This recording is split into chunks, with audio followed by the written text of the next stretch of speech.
Selamat pagi teman-teman semua. Senang sekali kita bisa bersama-sama ikut chapel lagi di hari ini.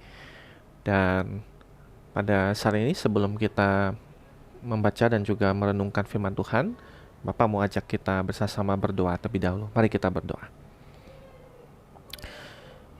Bapak di surga, kami bersyukur untuk kesempatan kami bisa memulai hari yang baru bersama dengan Engkau. Dan saat ini kami rindu memulainya dengan membaca merenungkan firman-Mu. Kami berdoa agar kiranya Engkau Tuhan yang berbicara pada setiap kami lewat firman-Mu. Kami berdoa juga untuk hamba-Mu, saya akan menyampaikan, menguraikan apa yang telah dipersiapkan, kiranya boleh disampaikan dengan baik sehingga dimengerti oleh setiap teman-teman yang hadir di tempat ini. Dan kami juga berdoa agar kiranya Engkau menolong agar kami bisa celik mengerti akan apa yang menjadi kehendak-Mu. Demi nama Tuhan kami, Tuhan Yesus Kristus, kami berdoa. Amin. Sekarang saya ajak kita membaca Roma pasal 12 ayat 1 sampai ayat yang kedua. Roma pasal 12 ayat 1 sampai ayat yang kedua. Roma pasal 12 ayat 1 sampai ayat 2 saya akan bacakan untuk kita semua. Karena itu saudara-saudara, oleh kemurahan Allah, aku menasehatkan kamu supaya kamu mempersembahkan tubuhmu sebagai persembahan yang hidup, yang kudus, dan yang berkenan kepada Allah. Itulah ibadahmu yang sejati. Janganlah menjadi serupa dengan dunia ini, tetapi berubahlah oleh pembaruan budimu, sehingga kamu dapat membedakan mana kehendak Allah, apa yang baik, yang berkenan kepadanya, dan sempurna. Demikianlah firman Tuhan yang tidak bersalah dan tidak akan pernah memimpin kita kepada kesalahan. Oke, friends, teman-teman semua, saya percaya bahwa di antara setiap kita ada yang bisa berenang, ada yang senang berenang, tapi mungkin nggak bisa punya skill berenang, senang main air. Nah, sama seperti saya, senangnya main air tapi nggak tahu berenang, nggak punya skill berenang. Nah, yang bisa berenang meskipun punya skill untuk berenang, tetapi lebih seringnya kalian berenang itu di kolam, ya di kolamnya SDH misalnya. Nah, tapi kalian pasti tidak sembarangan terjun berenang di sungai atau di laut apalagi. Nah, karena berenang di kolam renang, ya kita bisa jago di sana dengan berbagai macam gaya. Tetapi berenang di kolam renang sama berenang di sungai atau laut itu berbeda sekali. Berenang di kolam itu relatif aman karena airnya itu ya paling dalam 1,5 meter atau 1,60 meter. Sementara di sungai atau laut, wah dalamnya bisa bermeter-meter. Dan apalagi yang bikin berbeda? Yang bikin beda adalah di kolam itu relatif tenang airnya, karena airnya di situ-situ aja. Tapi kalau di sungai atau laut ada yang namanya arus. Arus atau aliran daripada air itu. Dan setiap orang yang pernah berenang di sungai atau laut tahu betapa capeknya, ya betapa beratnya, betapa bahayanya berenang di sungai atau laut ketika berusaha untuk ngelawan arus. Karena bisa jadi arusnya itu ke arah sini, sementara kita harus berenang ke arah sana. Dan itu yang namanya berenang melawan arus. Nah, kalau kita tidak mahir atau kita tidak hati-hati, bisa jadi akhirnya kita terseret oleh arus itu. Harusnya saya ke sana, tetapi arusnya ternyata ke arah situ. Maka akhirnya saya terseret, terbawa oleh arus. Nah, saya pikir berenang melawan arus ini satu gambaran atau imagery yang baik untuk menggambarkan Roma pasal 12 ini. Ya, Paulus bilang di sana kalau kita perlu mempersembahkan tubuh kita, seluruh tubuh kita ini, ya, untuk menyembah Allah, ya, sebagai satu persembahan kepada Allah. Dan dia katakan juga jangan menjadi serupa dengan dunia ini, tetapi berubahlah oleh pembaharuan budimu. Ya, do not conform to this world, tapi be transformed by the renewal of your mind. Nah, kamu nggak boleh berenang ke arah sana karena dunia semuanya arusnya ke arah situ.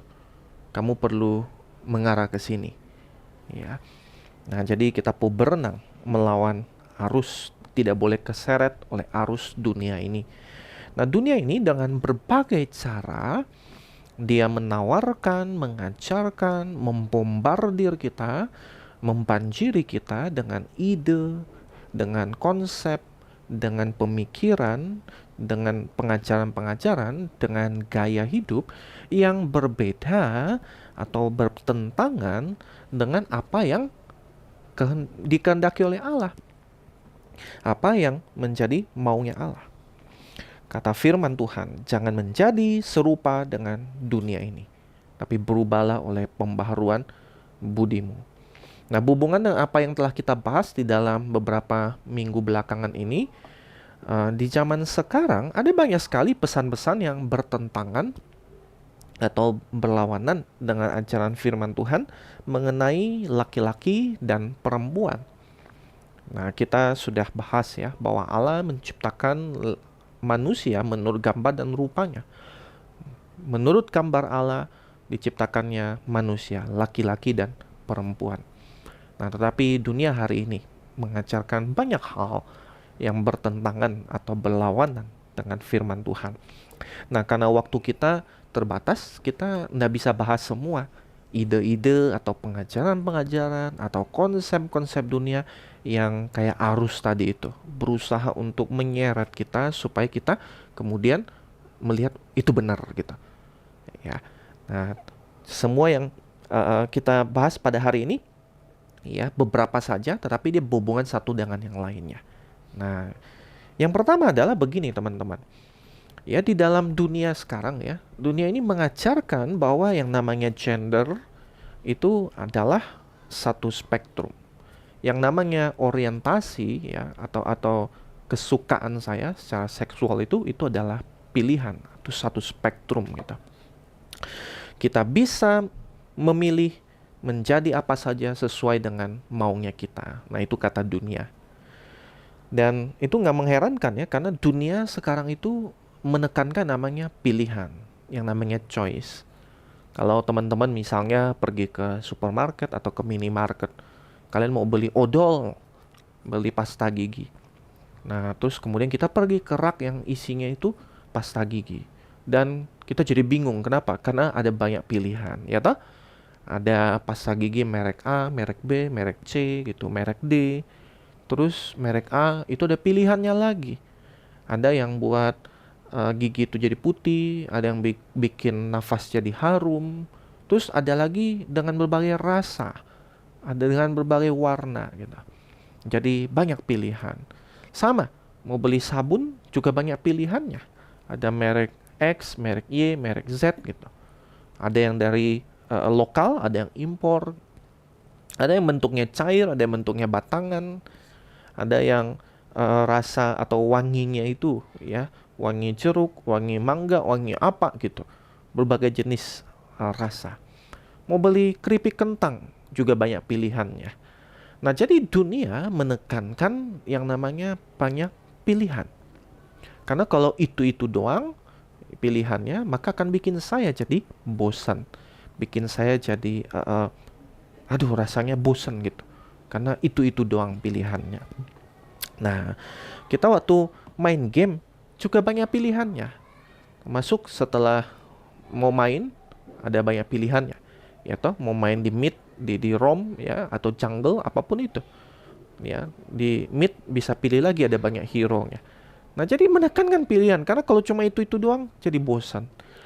Nah, hal yang sama kemudian diterapkan dalam melihat yang namanya gender, jenis kelamin dan juga orientasi seksual. Ya, kalau minggu-minggu yang lalu Bapak menyampaikan Alkitab mengajarkan bahwa Allah menciptakan manusia menurut gambar dan rupa Allah, dan Allah menciptakan manusia laki-laki dan perempuan, male and female. Hanya ada dua.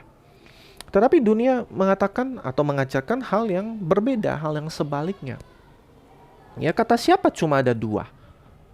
Ya. Kata siapa cuma ada he sama she gitu. Ada banyak pilihan yang lain. Selain he atau she, ada lagi they, jis, jis, dan segala macamnya. Jadi bukan cuma dua. Kata siapa? Kalau hubungan itu hanya antara laki-laki dengan perempuan. Boleh kok saya laki-laki dengan laki-laki atau perempuan dengan perempuan. Dan ada banyak pilihan.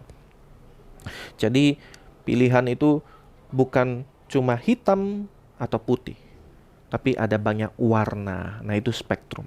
Seperti pelangi, ya, ada hijau, biru, kuning, dan berbagai warna-warna lainnya. Spektrum. Jadi yang jadi simbolnya adalah pelangi. Tetapi itu tidak benar, teman-teman semua. Karena secara biologi tidak demikian. Kalau seandainya ini, ya, teman-teman di sini ada yang jadi detektif. Kemudian kalian menemukan ada satu jasad yang sudah dikubur 10 atau 20 tahun lalu. Nah, di sini yang nonton detektif atau baca cerita detektif pasti langsung bisa connect tuh ya. Entah detektif Conan atau film-film drama Korea itu yang tentang detektif. Nah, ketika misalnya ditemukan ada satu kerangka gitu. Nah, kerangka itu kemudian dibawa ke laboratorium. Kemudian dicek dah. Ya, dia punya DNA, terus bentuknya.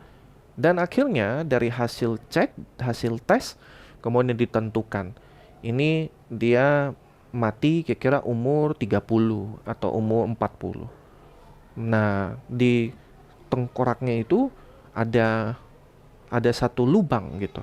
Sepertinya ini kena bekas panah gitu atau bekas peluru. Terus setelah dicek lagi, ini either dia male atau female. Nggak ada pilihan yang lain.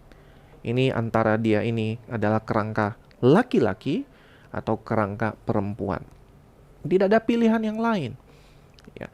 Jadi 10 tahun, 20 tahun lagi, atau mau 100 tahun atau 1000 tahun kemudian, tetap ketika dicek itu pilihannya entahkah dia itu laki-laki atau perempuan ketika dicek gitu.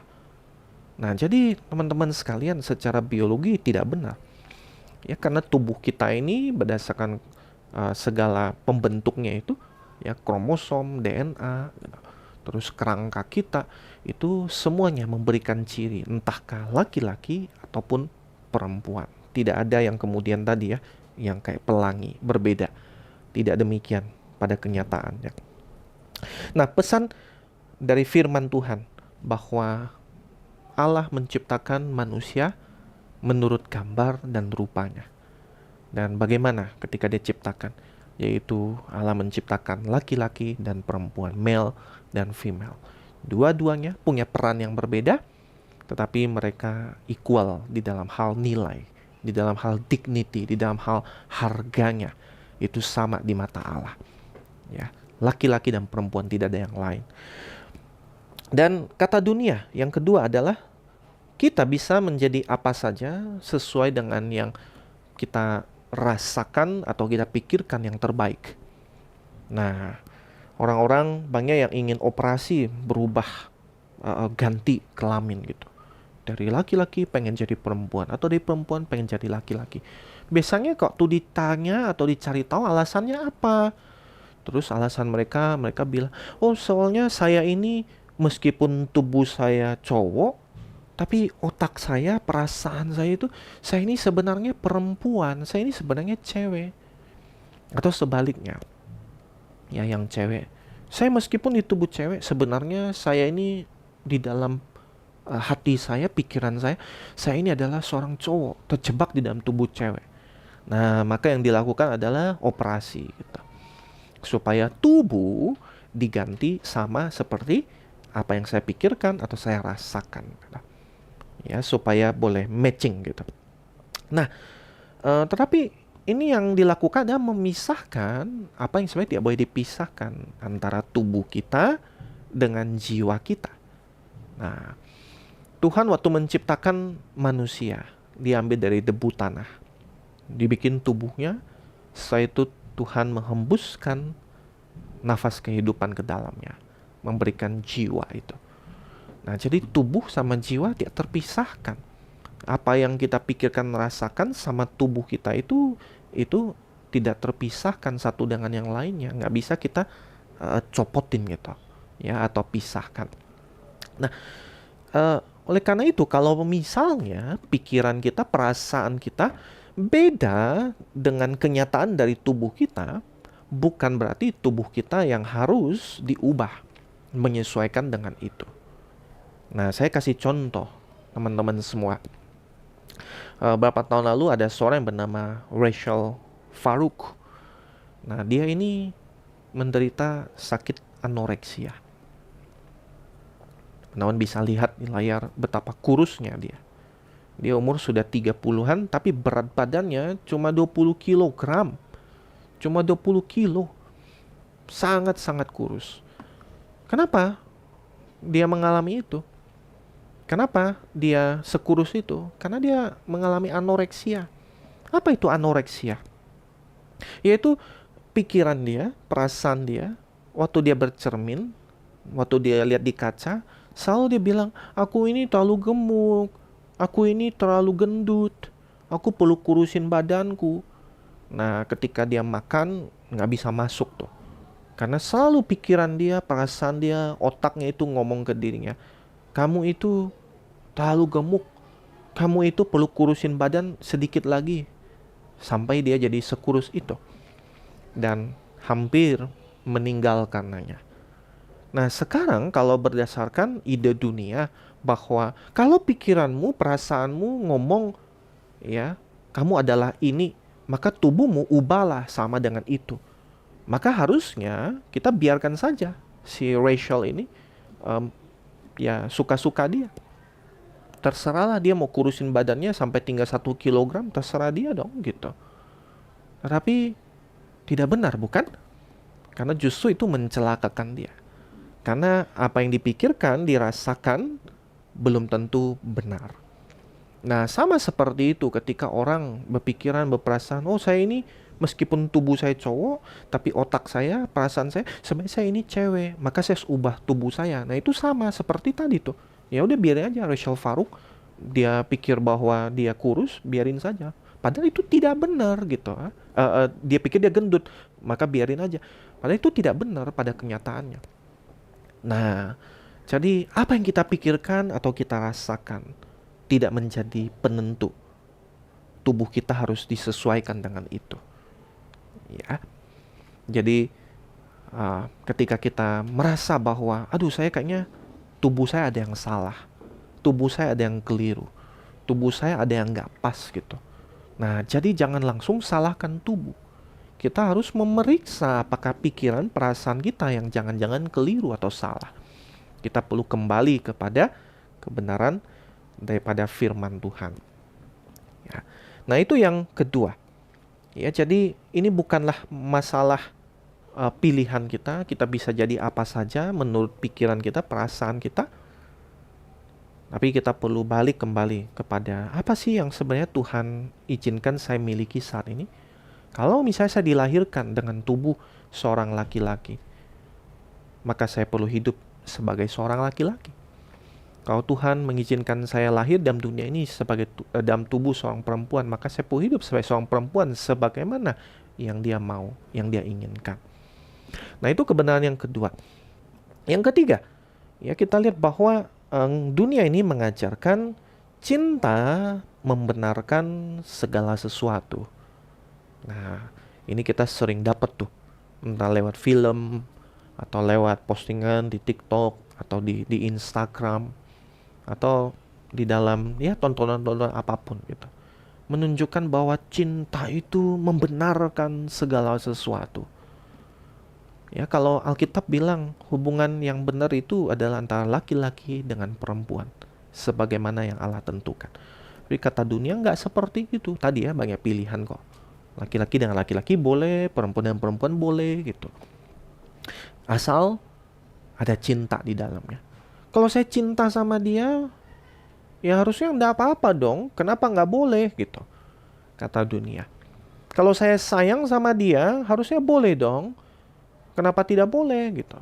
Kan yang saya sungguh-sungguh tulus mengasihi dia, sungguh-sungguh mencintai dia. Nah, apakah hal itu benar? Nah, teman-teman sekalian, di dalam hal-hal tertentu, ya, kisah-kisah seperti itu menyentuh hati kita, membuat kita mempertanyakan mengenai uh, hal-hal yang selama ini dikatakan sebagai benar atau salah. Contoh, ya, kisah Romeo dan Juliet. Anda mungkin tahu kisahnya. Wah, antara ini dua keluarga yang berseteru, tapi nggak bisa kemudian bersatu karena keluarganya musuhan. Nah, kemudian kita tonton itu, kita komentar, aduh harusnya nggak boleh begitu, mereka kan saling mencintai. Kenapa dihalangin gitu? Nah, kita selalu melihat bahwa cinta itu kayak satu kekuatan yang paling benar, paling paling nggak bisa dihalangin gitu. Dan harusnya dibiarkan saja gitu. Nah, tetapi apakah betul seperti itu kata firman Tuhan? Nah, firman Tuhan bilang bahwa cinta sama kebenaran itu nggak boleh dipisahkan. Karena bisa jadi cinta kita itu ada cinta yang keliru atau cinta yang salah. Kita perlu mengejar bukan sekedar love, tapi truthful love. Kasih yang benar. Kasih yang sesuai yang Allah inginkan. Karena ada banyak kali cinta kita itu cinta yang salah arah, cinta yang keliru, cinta yang merusak, cinta yang menghancurkan. Kalau segala sesuatu dibenarkan atas dasar cinta, maka kita tidak bisa lagi mengkoreksi apapun. Kalau misalnya kemudian saya katakanlah menjahati anak-anak atas dasar cinta, apakah boleh? Tidak boleh. Cinta tidak boleh menjadi pembenaran untuk segala sesuatu.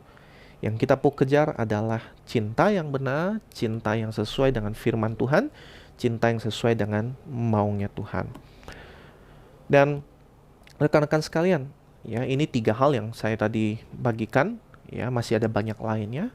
Tapi dari yang kita bahas, ya, mengenai bahwa dunia bilang gender itu satu spektrum kayak pelangi, ya, kita bisa memilih apa saja sesuai dengan pikiran atau perasaan kita, dan cinta membenarkan segalanya. Nah, di balik itu semua, itu ada satu pengajaran-pengajaran yang kayak arus tadi, berusaha menyeret kita sehingga kita salah arah, salah tujuan, dan akhirnya justru mengarah di depan itu jurang, mencelakakan kita. Nah, lalu bagaimana kita meresponinya? Yang pertama adalah kita perlu kembali sebagaimana dikatakan oleh Paulus tadi, kata firman Tuhan. Janganlah menjadi serupa dunia ini, ya, seperti arus dunia ini. Jangan ikutin arusnya, tapi berubahlah oleh pembaruan budimu. Lalu bagaimana kita mengalami pembaruan budi itu? Kita perlu kembali kepada firman Tuhan, kembali kepada Alkitab, kembali kepada apa yang Tuhan ajarkan lewat firman-Nya. Kita perlu mengenali kebenaran, memiliki satu discernment, satu kecelikan, bisa membedakan, ya, seperti yang dikatakan di sana, kamu dapat membedakan mana kehendak Allah, apa yang baik, apa yang berkenan kepadanya, apa yang sempurna. Nah, kita kembali kepada firman Tuhan supaya boleh celik, tahu, oh kata dunia seperti ini, tapi itu salah loh. Oh kata si itu seperti ini, tapi ini nggak benar. Nah, kita bagaimana tahu benar atau salah? Kembali kepada firman Tuhan yang boleh membentuk pikiran kita sehingga kita tahu mana yang benar, mana yang salah. Memiliki discernment itu. Nah, kita selain belajar firman Tuhan, ya, kita membutuhkan namanya komunitas. Ada orang-orang yang sama-sama mencintai Tuhan, mengasihi Tuhan, dan yang bareng-bareng dengan kita bertumbuh. Bareng-bareng dengan kita mencari kebenaran firman Tuhan, menerapkan kebenaran firman Tuhan. Nah, jadi kejarlah dan milikilah komunitas yang seperti itu. Entahkah di sekolah atau di gereja, kau punya satu komunitas yang betul-betul taat Tuhan, taat kepada Tuhan dan cinta pada Tuhan dan mau menyenangkan Tuhan. Nah, kemudian yang kedua, kita mengejar identitas kita di dalam Kristus, di dalam apa kata Allah, bukan apa kata dunia. Ya, jadi kalau pikiran, perasaan bisa ngomong yang lain gitu kan. Kamu cowok di dalam tubuh cewek, kamu cewek di dalam tubuh cowok gitu. Atau kata orang-orang di luar, aduh kamu terlalu gemuk, kamu terlalu kurus, kamu kurang cantik, kurang ganteng. Tetapi yang terpenting bukan apa kata ini semua, bahkan bukan apa kata otak kita, apa kata hati kita, tapi apa kata Tuhan tentang kita. Ya, Tuhan menciptakan kita menurut gambar dan rupanya. Di dalam Mazmur 139 dikatakan bahwa kita diciptakan dengan dahsyat dan ajaib. Kita berharga di mata Dia. Apapun yang terjadi pada diri kita, ya, kita berharga di mata Tuhan. Dan yang ketiga, ya, ketika kita berhadapan dengan misalnya ya rekan-rekan, teman-teman yang mengalami peguman-peguman seperti itu, ya mungkin kita enggak kok, saya merasa saya laki-laki, atau yang perempuan, oh iya saya memang perempuan kok, dan saya berusaha hidup sesuai dengan kebenaran Tuhan gitu. Nah, tetapi bisa jadi ada kenalan-kenalan kita, ada teman-teman kita yang bergumul dengan hal-hal yang seperti itu. Dia punya pemikiran bahwa gender itu satu spektrum seperti pelangi tadi toh. Nah, atau dia merasa bahwa dia boleh jadi apa saja sesuai dengan maunya dia gitu. Atau dia merasa bahwa oh ya terserah saya, yang penting saya cinta gitu. Terserah saya mau dengan siapa aja gitu. Nah, bagaimana berhadapan dengan yang seperti itu? Nah, yang jelas adalah ingat, love sama truth itu jangan dipisahkan. Kebenaran dengan kasih itu berjalan dengan bareng-bareng. Ya, kita perlu mengasihi teman-teman kita yang bergumul dengan hal seperti itu dan mengasihi dia di dalam kebenaran. Ya, jadi tetap katakan kebenaran di dalam kasih. Bukan diomel-omelin, bukan dikata-katain, apalagi dijauhin gitu. Ya, dianggap seperti wah ini orang sakit begitu, nggak mau saya deketin. Nggak, bukan seperti itu. Panggilan kita adalah mengasihi di dalam kebenaran, ya, dan mengatakan kebenaran di dalam kasih. Jadi tetap berteman, tetapi saya ketika berteman, saya terus katakan, ini salah, ini nggak benar menurut firman Tuhan. Ya, ini keliru loh, gitu. Ini nggak betul, gitu. Nah, dan ketika saya bilang ini nggak betul, ini salah, saya tetap ngomong dengan kasih, gitu. Bukan saya benci dia, ya, saya nggak suka sama dia, bukan, tapi saya tidak setuju dengan apa yang menjadi tindakan dia, actionnya, ya. Dan di atas itu semua, ya, kita kemudian bertanya-tanya, Tuhan, bagaimana mungkin saya bisa hidup seperti ini? Ya, kita mustahil bisa berenang melawan arus dengan kekuatan kita sendiri. Ya, ketika kita dibiarkan di dalam dunia ini dengan kekuatan kita sendiri, maka yang ada adalah kita bisa terseret makin jauh dan makin jauh. Dan itu sebabnya kita sangat membutuhkan pertolongan dari Tuhan dari hari ke hari, dari waktu ke waktu. Oleh sebab itu, mintalah kepada Tuhan lagi dan lagi. Tuhan, tolong saya supaya saya boleh membarui pikiran saya. Akal budi saya mengalami renewal itu, pembaruan itu. Kita pun minta dari hari ke hari, dari waktu ke waktu, Tuhan menjaga kita, Tuhan melindungi kita, Tuhan membaharui kita sebagaimana yang Dia mau, sebagaimana Dia kehendaki.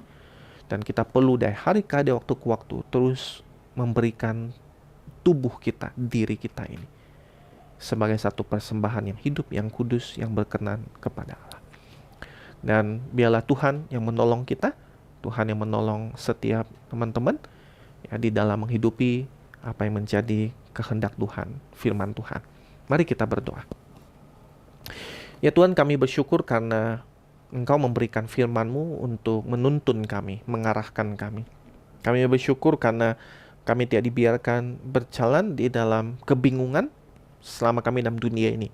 Kami bersyukur karena firman-Mu seperti pelita yang menerangi langkah kami, memberikan petunjuk kepada kami di dalam menjalani hidup ini.